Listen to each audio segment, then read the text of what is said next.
As the death toll mounts in Gaza and as global outrage continues to dominate massive protests around the world, the leaders of the United States Congress and the Bush administration continue to back Israel's war on the besieged Gaza Strip. Understand Israel's desire to protect itself. That one voice on Capitol Hill has broken from the status quo.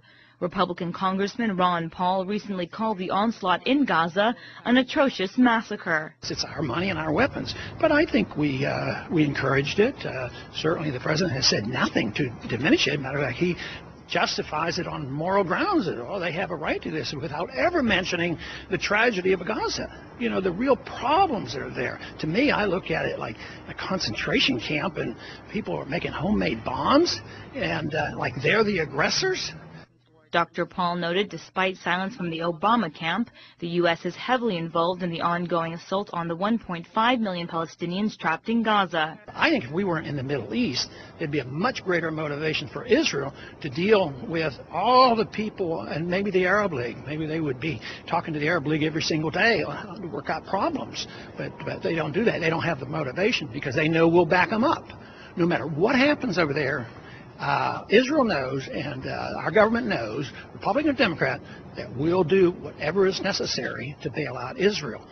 Congressman Paul also said the best solution for the United States would be to end its special relationship with Israel because so far Israel's influence in U.S. foreign policy has only pushed the United States further in debt and increased anti-American sentiments around the world. Of course, I want a ceasefire before they start. I want to change the policy which would prevent these problems. Of course, a ceasefire. They both ought to quit.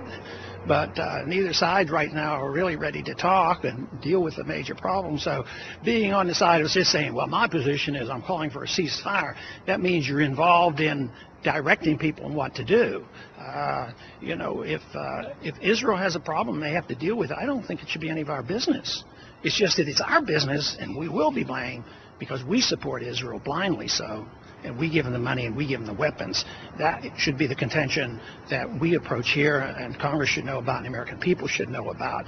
And then if I personally favor one side over the other side, it's really pretty academic, because politically I don't want to be involved. I want to say, well, you know, I think the Palestinians had been ripped off, and therefore all the blame is on Israel.